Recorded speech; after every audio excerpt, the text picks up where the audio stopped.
Creating really great retail experiences is tough, especially with multiple stores, teams of staff, fulfillment centers, separate workflows. It's a lot. But with Shopify Point of Sale, you can do it all without complexity. Shopify's point of sale system is a unified command center for your retail business. It brings together in-store and online operations, even across 1,000 locations. Imagine being able to guarantee that shopping is just always convenient. Endless aisle, ship to customer, buy online, pick up in store, all made simpler so customers can shop how and where they want, and staff have the tools they need to close the sale every time. And let's face it, acquiring new customers is expensive. With Shopify POS, you can keep existing shoppers coming back to your stores with consistent, tailored experiences and first-party data that gives marketing teams a competitive edge. Want more? Check out shopify.com/noise, all lowercase, and learn how to create the best retail experiences without complexity. Shopify.com/noise. And that's really what Joy Seeker is about. It's not the end all. It teaches us how to be in the journey and really love the journey. And that's, if you can love the steps, like looking back, every step led to where we are today. But we wouldn't have known that if we didn't go for it. You're listening to Make Some Noise Podcast, episode number 636 with guest Shannon Kaiser.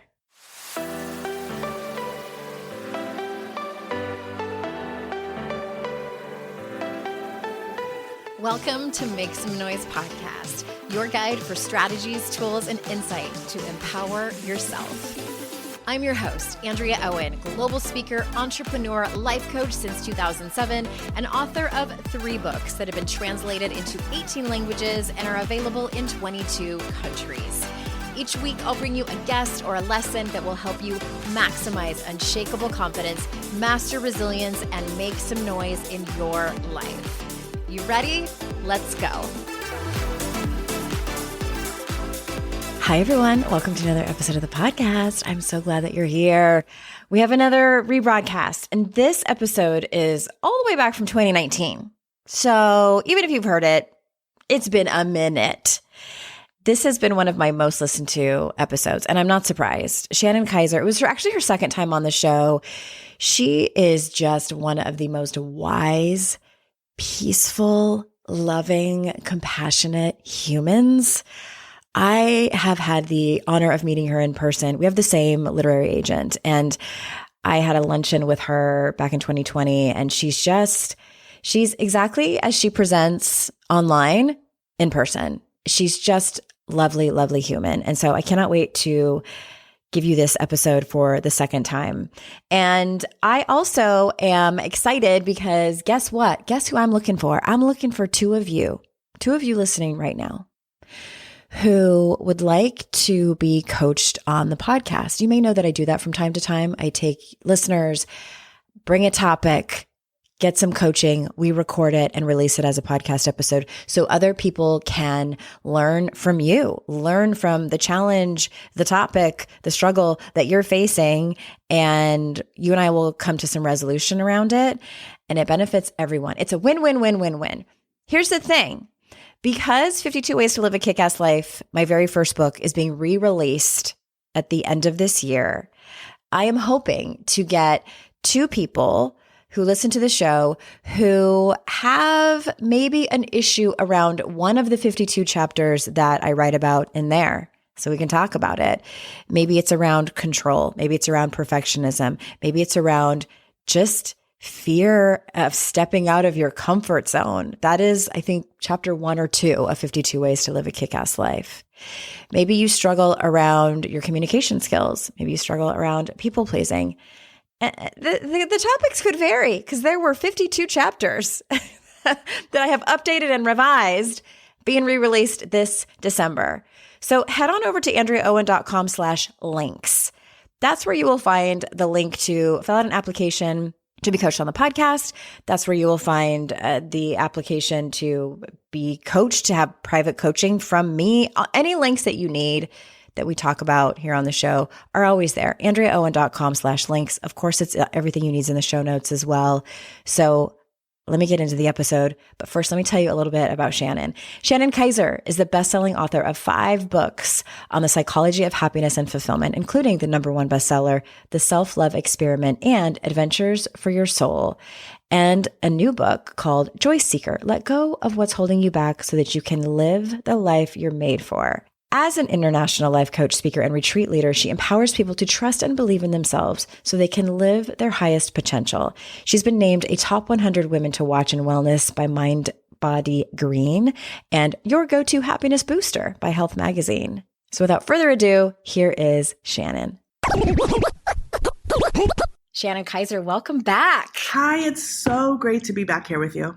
I am so glad that you're here. I was telling people in the introduction that you have been here before, and if they have not heard your previous episode, they need to listen to it right after this. That will be in the show notes. So you have a new book coming. Well, it's actually out. We are pre-recording this, but it came out on the 29th. Yes. Joy Seeker. Joy Seeker. Okay, already, y'all, you can tell she was the perfect person to write this book. Joy Seeker, let go of what's holding you back so you can live the life you were made for. Yes.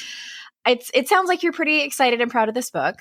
I am. And, as we were talking right before we got on, I think every book and every project any of us have, it kind of has its own energy. And there's so much joy around this. Of course, it's not just about seeking. It's about seeking who you really are. And it's about living from the inside out. And that's where true happiness is and success and fulfillment. But it's a joy. It's a light-filled journey and a heartfelt message, really. Well, I know a little bit about your background, and I know that this book is drawn from a lot of your own life-changing experiences, which many books are, because life changes us. And then as artists, we tend to want to help people through our experience. So tell us about what led you to write this particular book and how your experiences appear throughout it. This year specifically is my 10-year anniversary from leaving corporate depression. I was clinically diagnosed with clinical depression, anxiety. I had eating disorders, and I was suffering silently with drug addiction. That was a decade ago. So it's interesting because at that time in my life, I read an article about how dogs can help with depression. I know you love your dog too. I love watching your Instagram for your dog. My dog, I adopted a dog named Tucker. He was a rescue golden retriever, and he changed everything. I left corporate. I discovered I wanted to be a writer. I started coaching. I started traveling. It's like I found myself and my purpose, and life was amazing with him by my side. 2 years ago, though, he passed on just from old age, but that was devastating for me. It actually wrecked my whole worldview because I realized I was putting all of my happiness outside of myself. So when he passed on, I lost all joy. I fell into another depression after 8 years of being depression and drug-free and everything. I stayed clean, but it was an internal struggle for me of what is the point of who am I? And I asked myself a question: what have you always wanted to do, but you haven't given yourself permission to do? And that was important for me. I think journaling really saved me through my grief. And in my journal, I answered, I want to travel the world full time for a year. Yeah. Can you repeat that question though? Because I think it's you said it so fast, and I want people to pause right now. Yeah. And this is a homework assignment to ask yourself the same question. So what was that question again? Totally. Homework number 1 is to ask yourself, what have I always wanted to do, but I haven't given myself permission to do? And the key word is permission. And that's really that's where, what's holding us back comes in, because yes, of course it's fear. We know fear holds us back, but there's also expectations. There's who we think we should be in the world. There's the kind of life that we've created, and we don't always stop and ask ourselves, is this really serving me? Is this really who I want to be as I move forward into this next phase? So it's about taking stock and really going inward and saying, what is most important to me? Who am I? And what do I really want for this life? And is what I'm doing creating that. And so that's the journey I went on, and I realized I want to travel. And as a coach and a writer and a speaker, I had speaking engagements lined up in other countries already. So I was like, wait a second, I can just position myself around the world and what was set out to be what I called the Joy Seeker journey. And then I didn't even know it was going to turn into a book. My agent and I, which, love Steve, we had another book that we were ready to just push send on. And then my inner voice was like, no, write a proposal, do Joy Seeker. And that's how that all turned about. So I went on this incredible journey around the world. and really discovered a lot of key things about what it means to live a life that you're truly made for. And that's how the book came about. Well, it's always a beautiful story when someone follows their heart. And for some people that might look like a smaller scale, like you finally taking that trip to Europe or the Bahamas or something like that. And I know that you also talk a lot, or in your work in general, you talk about how women can trust themselves. And can you talk about that for a minute? Like, how can we work to trust and believe in ourselves? Because I think I see that so much in direct relation to what you just talked about. Like, can we actually quit our corporate job and do something completely different? Can we follow our heart and do this big, huge project or do the next big thing that we want to do? Yes, absolutely. And that's really, this book is really about authentic living. And my whole mission is to help people trust themselves. And I live fully that way because ultimately, yes, traveling the world full time is a really big dream. It was the biggest dream in my heart. And so I love that you first pointed that out because some of us have dreams on all scales and a dream is a dream. The dreams are the catalyst to our fulfillment. Like we really have to trust the dreams that are coming to us. The dream to start the business, the dream to write the book, the dream to have a children, the dream to move to another city, whatever it is, if it keeps coming back to you. And so that's part number one is recognize these fantasies or visions or dreams are part of your kind of journey of life to really seeking and understanding yourself and joy. But then what we really want to do as far as trusting ourselves is to trust the process and take each step. So I often say we learn the way on the way, and each step you take is going to reveal more clarity. And so it's a lot like working out. I mean, we've heard this before, personal development, self-help, but also going for your dreams. The first time you do it, it may be uncomfortable. And the first time you may be really sore and you're questioning, what's this really for? But then after you kind of take those steps, show up to the gym, right? Or you keep on it, what the steps represent and how we trust ourselves is by listening to the inner voice that's saying, I should do this. This feels good. I'm going to go for this. This is what I know makes me feel happy. And we do more of that. And the more you do that, the more you begin to trust yourself because you're actually keeping your own word with yourself. It's like when we break promises with ourselves or we don't follow through, we lose faith in ourselves. Is that what you call the sponge phase? Because I like that chapter when you're talking about I forget which chapter number it is, but you can't bypass the sponge phase. So is that the same thing? It's really similar. The sponge phase is the beautiful, glorious, messy, I don't know exactly where I'm going. I don't have clarity, but I know that I'm doing stuff that's really feeling good each moment. So that looks like when I first left corporate, I had no idea I wanted to be a writer at first. But my inner voice said, take a trip to Paris. And I was like, what? By myself? And I did. And my inner voice said, bring your computer. Creating really great retail experiences is tough, especially with multiple stores, teams of staff, fulfillment centers, separate workflows. It's a lot. But with Shopify Point of Sale, you can do it all without complexity. Shopify's point of sale system is a unified command center for your retail business. It brings together in-store and online operations, even across 1,000 locations. Imagine being able to guarantee that shopping is just always convenient. Endless aisle, ship to customer, buy online, pick up in store, all made simpler so customers can shop how and where they want and staff have the tools they need to close the sale every time. And let's face it, acquiring new customers is expensive. With Shopify POS, you can keep existing shoppers coming back to your stores with consistent, tailored experiences and first-party data that gives marketing teams a competitive edge. Want more? Check out shopify.com/noise, all lowercase, and learn how to create the best retail experiences without complexity. Shopify.com/noise. You know what's the worst? Getting a surprise bill that needs to be paid right away, but you don't have the cash until your next payday, which might be a whole week away. Earnin is an app that gives you access to your pay as you work, up to $100 per day or up to $750 per pay period.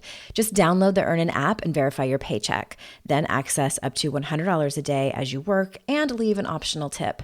Any money you access plus tips are automatically repaid from your next paycheck. You can use the money you get from Earnin for a special weekend away for your mental health, getting that holiday gift early that's on sale right now, or even a personal growth retreat. Make Earnin a part of your financial routine and join Earnin's over 3.5 million customers who say things like, when I think about Earnin, I think about financial stability, security. It gives me a lot of peace of mind.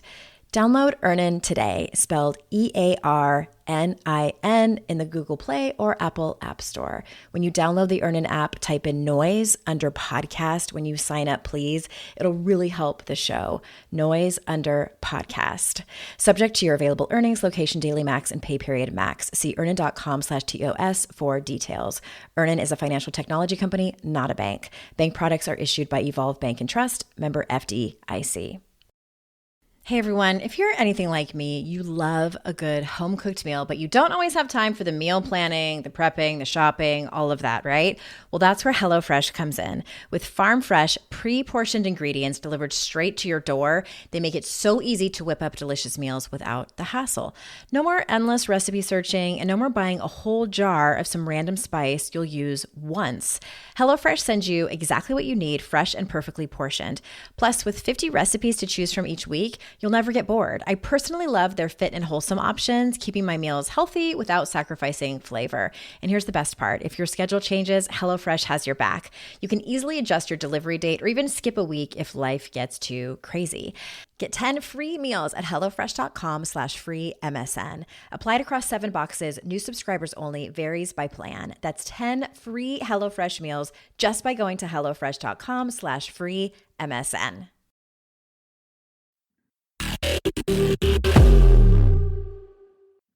Wait a minute. We need to back up because I need to know the logistics of what happened. Yes. Because I know there's a lot of listeners who are like, I can't just pick up and leave my kids. But I'm thinking back when I was in my early 30s, I was, divorced, single, didn't really have a whole lot of responsibilities except myself. And that voice that said yeah, because I had always wanted to live in New York City, even downtown San Diego, because that's where I'm from. I would have, and I begged my ex for years, can we leave the country? Because we were way more inland in San Diego. I won't say exactly where. Yeah. But I wanted to move to the Gaslamp District. It was it's in San Diego. It's a fun place. What's sort of serendipitous and funny is that the fake cancer guy that I ended up dating had rented a loft apartment down there. So I did end up kind of living there for a little while, even though that was a disaster of a relationship. But anyway, my dream was I just wanted to live in because I'm always up for adventure. I love fun and the business of it. I knew I didn't want to live there forever, but just, before I had kids and I was too afraid. I was that person who wouldn't just be well, then I'm breaking up with you if you're not going to go on this adventure with me.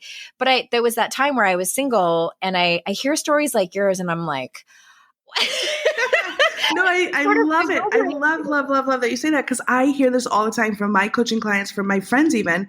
And that's the same thing. So the same thing with my trip to Paris is the same as traveling last year on a bigger scale. Everyone in my life, no one was able to go. And I'm single right now. If I was in a relationship, it would have been great. But even if I was in a relationship with someone who didn't want to go, I found it within me to not hold back on my dreams because that dream may still be coming to you. Do you still think about New York? Oh, totally. We were just there last weekend and it was, my husband and my 2 kids. And I'm sure my husband was you've been talking about it for 17 hours. Yes. And here's what I thought about. And I know maybe I did mention it to him. When I write a book again, and probably when my kids are much older, I want to take 3 months and rent an Airbnb and just go and write my book. And he can come visit me as much as he wants. He's great. He's easy to be around. So that's what I will do that. But that comes with a safety net. Do you know what I mean? I've had to put all these things in place. Can I afford it now? But what's so beautiful about it, I love what you said because that's still a form of that dream. It's testing it out, right? I did the same thing. I wanted to move to Hawaii. So when I wrote my book, Adventures for Your Soul, I tested it out. I went there for 3 months and then I was like, okay, this is not what I wanted. So you could be going and doing a part of that. And maybe you love it so much that here's what I talk about in Joy Seeker too, which is so key is we have to live out our dreams, at least take the steps in them, because they will always give us more clarity on the next thing. And so while I was traveling full time, I realized, wait a second, this isn't my dream, but I don't want to spoil the book process. But my whole that point happens sometimes. Yes. But my whole point is like, so maybe you go for 3 months and you're like, this is so great. And you hate There's too many rats. Yeah. Totally. You're like, that's what I was like in Hawaii. I'm like, there's flying cockroaches. I am not staying here. Yes, there are. And there's a lot of sirens in New York City. And I live out in the country now, and we so very rarely hear one. And I'm like, there's so many emergencies out here. Yeah. All hours. I remember that too. Yeah. So that's the point. I think we just have to give ourselves kind of whether it's a baby step towards that goal and that dream. And then of course you nailed it.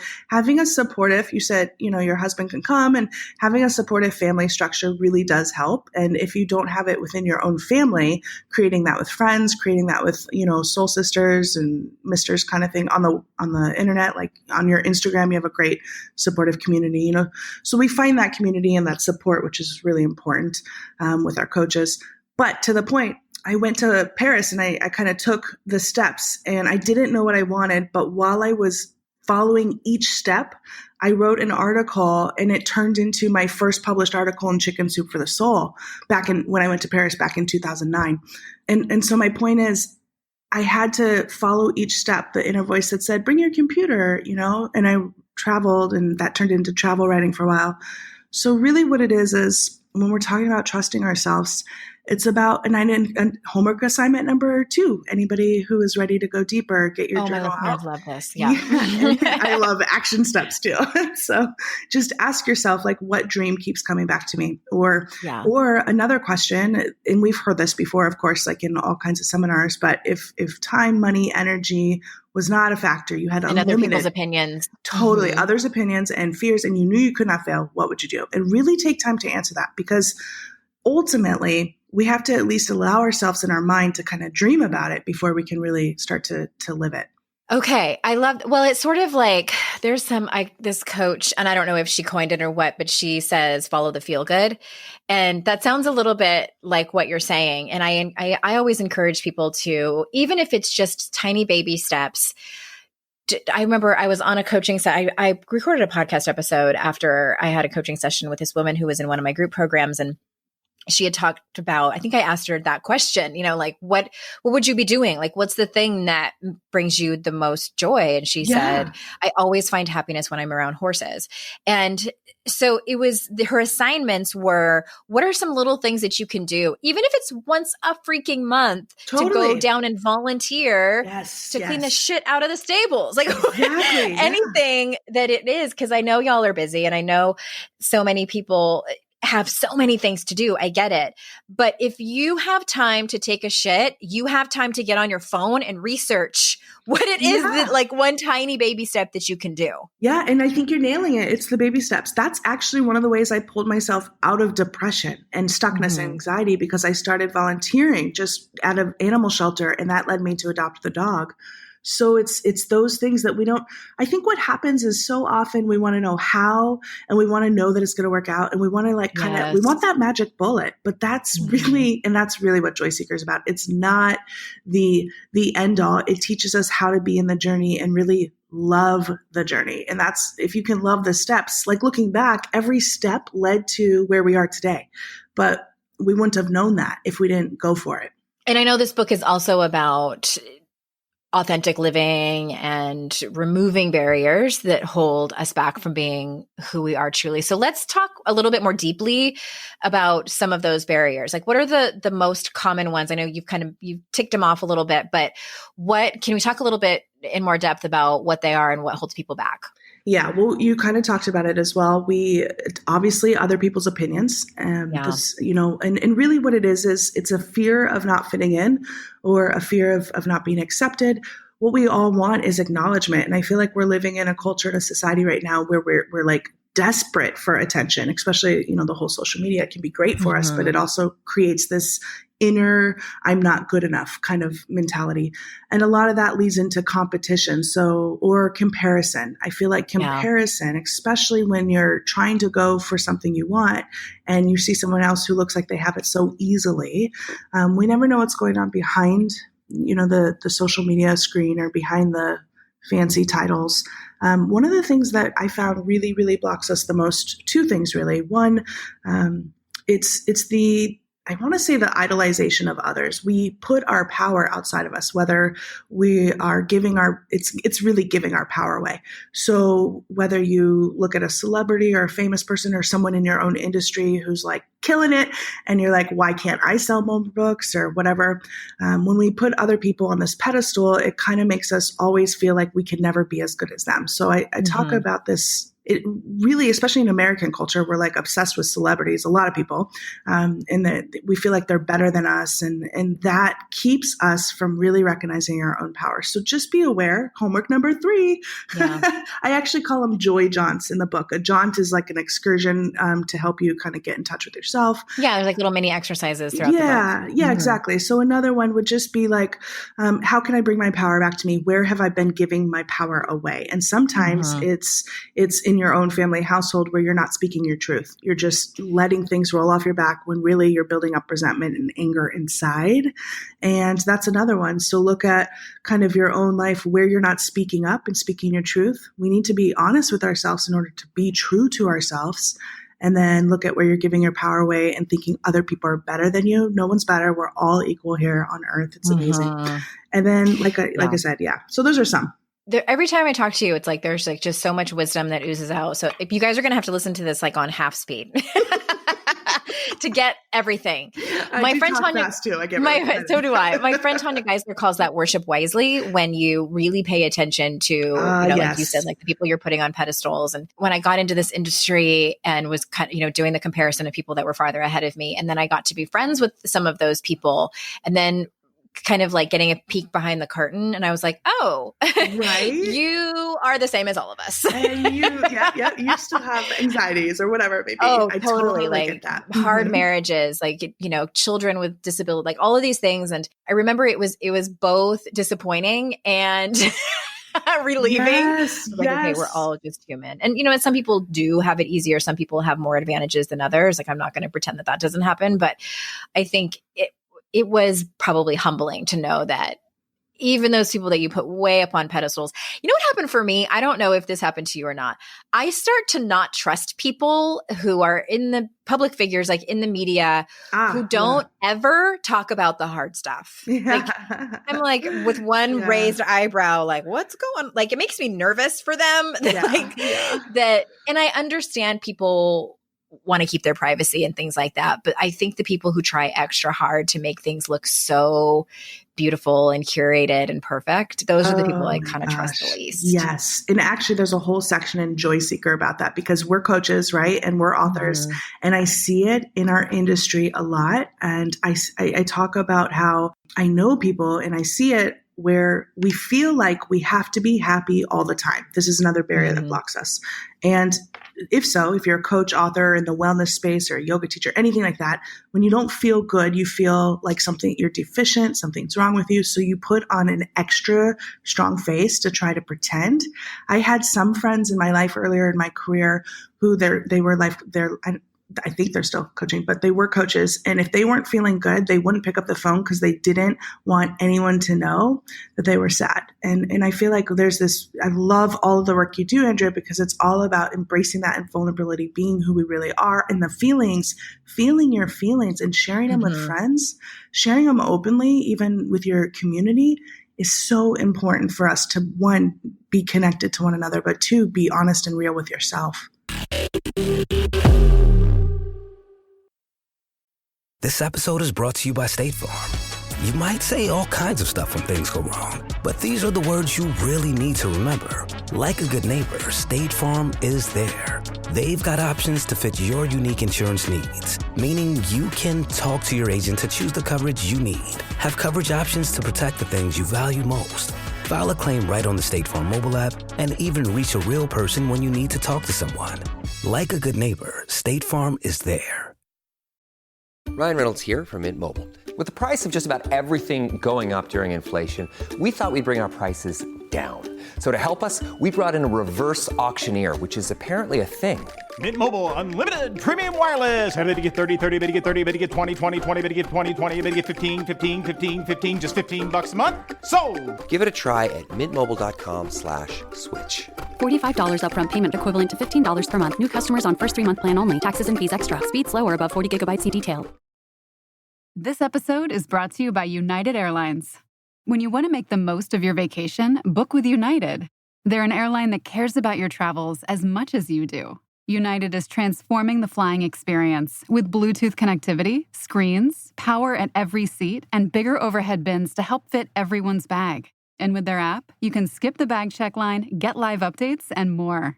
Change the way you fly. Book your next trip today at united.com.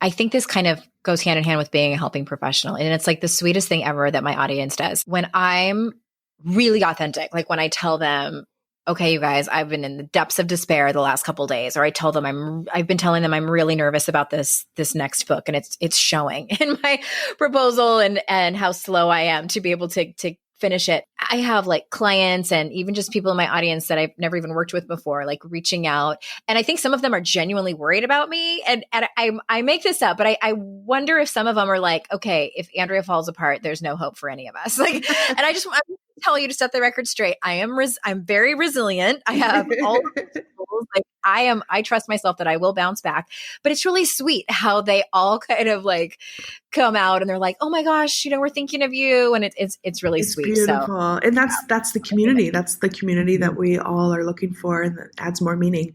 I've done that in the past. I remember several years ago when I was kind of more invested in celebrities, when like celebrity couples would break up, I'd be like, oh, no hope for me. I know. But I feel like if Dax Shepard and Kristen Bell break up, I don't know what I'm going to do. That's exactly it.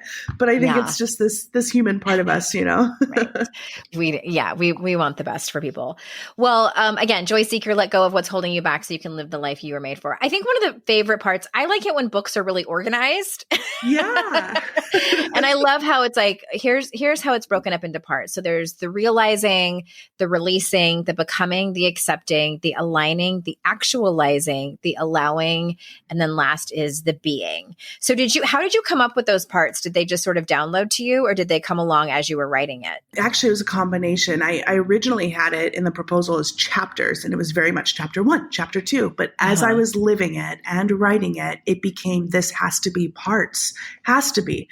Because really, ultimately what this is we have to, it's really a journey go on in your own life. But when you read the book, and we first have to realize what's been blocking us. You can't just become your best self if you're not paying attention, right? And then, so it really became parts. And then each part is really a representation. So the first one is about understanding, looking at where you've come. And then it's a beautiful process. So thank you. I like to be very organized too. Yeah. I think it's helpful in self-help books. Well, I know you talk about the law of attraction a little bit, and we chatted a little before we started talking about, because, I have my own views on the law of attraction. And so I liked the chapter, what you want. And this is kind of a 2-part question. So tell us a little bit how you view the law of attraction. And then I loved the chapter, which section is this in? In part 3, the becoming, what you want wants you to embrace your desires. Because I agree with that. So give us your take on that. Yeah. So for the law of attraction, I think sometimes it sounds a little woo-woo and we kind of steer away, but I realize we're all kind of living it, even if we don't realize it. And how we can know is think about what you've been thinking about and what you're living. And so a law of attraction is really, it's about energy. Everything is energy. So like attracts like. I mean, it's also a scientific term if you really get down to it. Also, positivity brings in, like a battery, positive, kind of brings in that, like a magnet is going to attract. So if you're thinking about what you don't want, and a good example is with money. There's a section in my book about money too. We can't talk about living a fulfilled life if we're not aware of our money habits. So I find often law of attraction is playing out in our money. When it's time to pay a bill, are we really stressed out? Are we frustrated? I understand fully that some of us have to have multiple jobs. I did when I first left corporate in order to transition into writing. No matter where you are in your life, sometimes money and the fear of not having any and going bankrupt can be a real thing looming over us. But I have practiced full blown playing it out in every situation of life. And we can look at it. If you're focusing on Louise Hay, actually a Hay House author, she passed now, but she had a situation where she talked about money and she said, I'm going to be thankful for my money. When I pay my bills, I'm going to be in gratitude. It's really about shifting to gratitude. And when she did that, she started to realize it wasn't as stressful. That stress released from her body. She no longer had anxiety around it. And then she was able to be in a receiving mode, and she got larger book advances. She got more programs and fundings for her community, all kinds of stuff. So it really comes back down to starting with ourselves. First, be gratitude for what we do have. And it transcends out from there. And that's really about what you want you to. We all want to feel abundant. We all want to have more of the things that really bring us joy. And one way we can do that is by being in gratitude. I love that. I feel like my gratitude practice has shifted over the years. When it first started, it was very much like, I'm going to write down 3 to 5 things I'm grateful for every day. And I think that's a great start.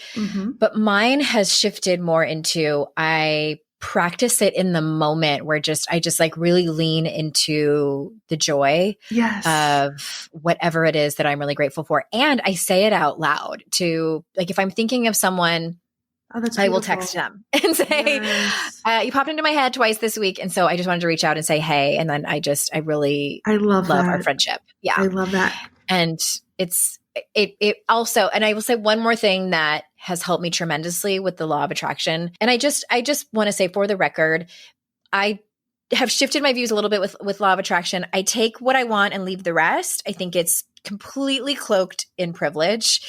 And it is, I think that a lot of times, no, we didn't manifest it. We just were born with more resources and advantages than other people had. And I think if more people understood that, the world would be a different place. So sidebar there.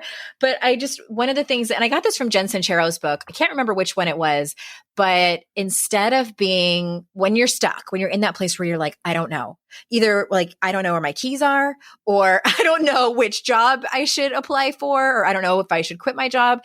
Instead of spinning in that place of, I don't know. And then that anxiety that comes up, is to tell yourself the clues are all around me. Yes, exactly. That's beautiful. That's exactly one of my favorites. Yeah.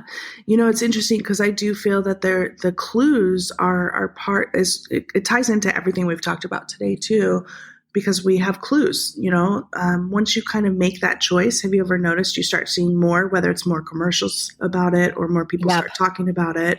That's law of attraction. Or you just stop agonizing over it. Like that feels better. You're no longer obsessing, and it's just like a freedom. Yeah. I use that one all the time. And it's one I try to remind my kids of.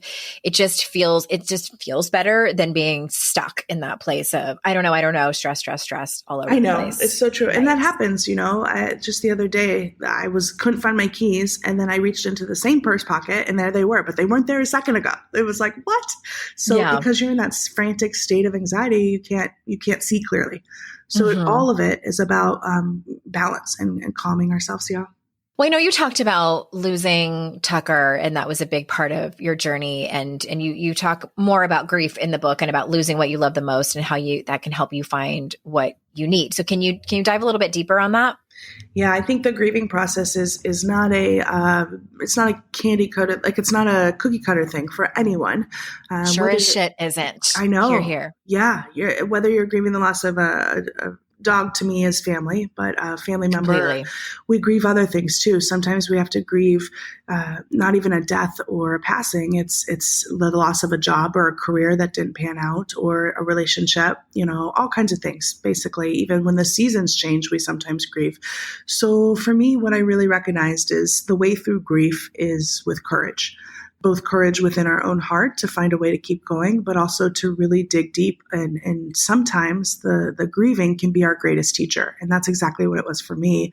I really went inward to understand, because I was working on an autopilot. I loved Tucker so much, and I didn't know that I was placing my happiness outside of myself still. I had no idea, because he was my joy. So really it became about, I have to find joy within myself and happiness within me. And the true grieving became a place of pulling me out of depression, because, there were nights where I was just stuffing my face with ice cream and not able to brush my hair, okay, I'm going to take this and I'm going to do something with it. What would Tucker want? And I used him as my inspiration. Like, what would he want from me? He wouldn't want to see me all like this.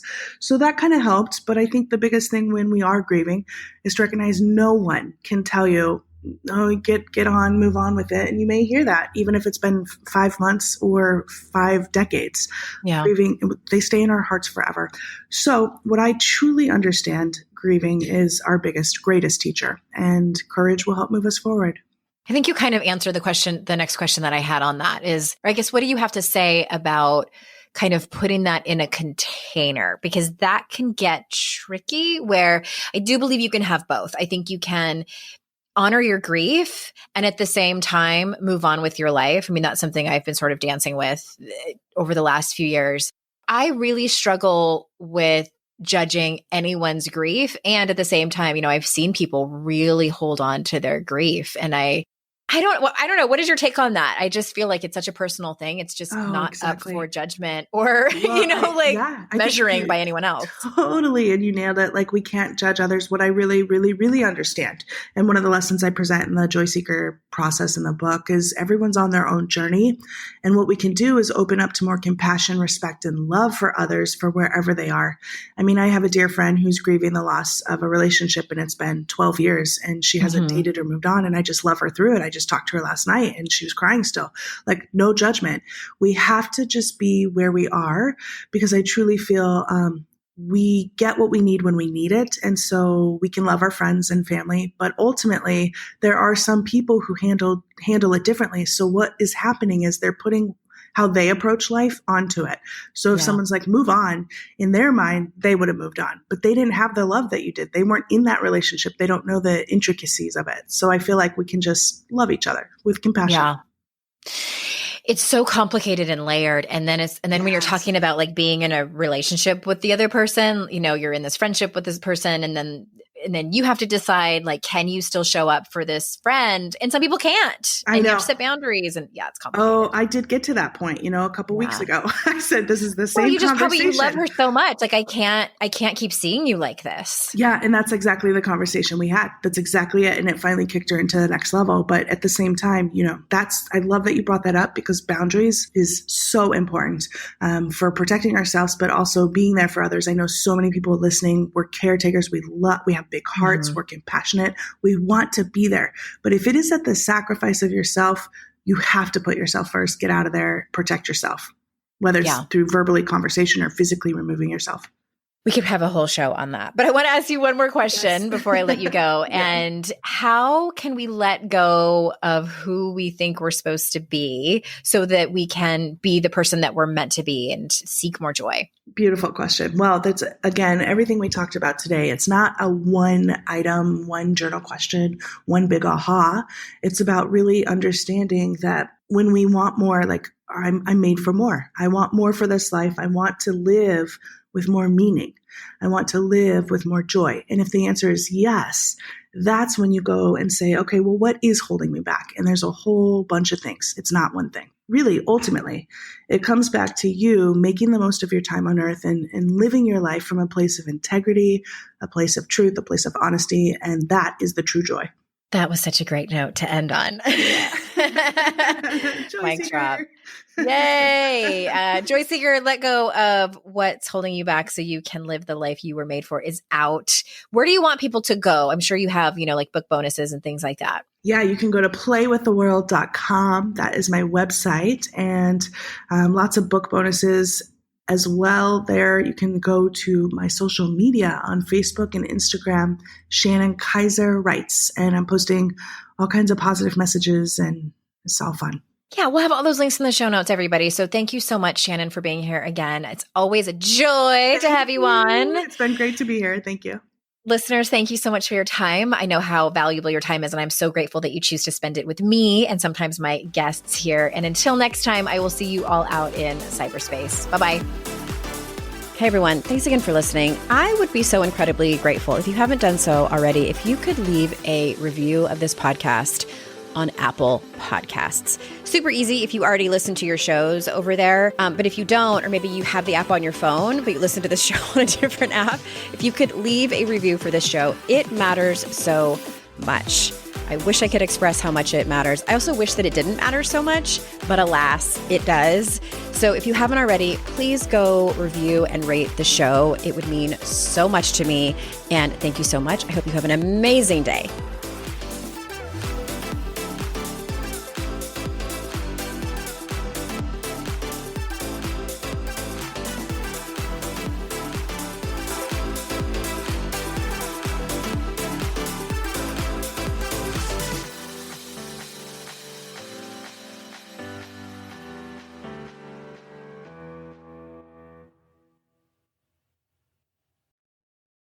Are you overwhelmed by the things that get in the way of you doing what you want to do? Are you looking for ways to simplify life to better align with your values? Do you want to create space in your schedule so you have room for more of the good stuff? Play, joy, relationships, gratitude, and more? If you answered yes to any of these questions, I invite you to check out Edit Your Life, a podcast to help you edit the unnecessary from your life so you have more room to enjoy the awesome. Through episodes with me, Christine Coe, and a range of super smart, compassionate, and thoughtful guests, you'll come away with big picture insights and practical ways to declutter your home, schedule, and mental space without getting bogged down by perfection. I have always believed that small moments and actions matter tremendously. My goal is to help you find agency and space in your life through doable baby steps that will leave you feeling accomplished instead of overwhelmed. Check out Edit Your Life wherever you enjoy your podcasts.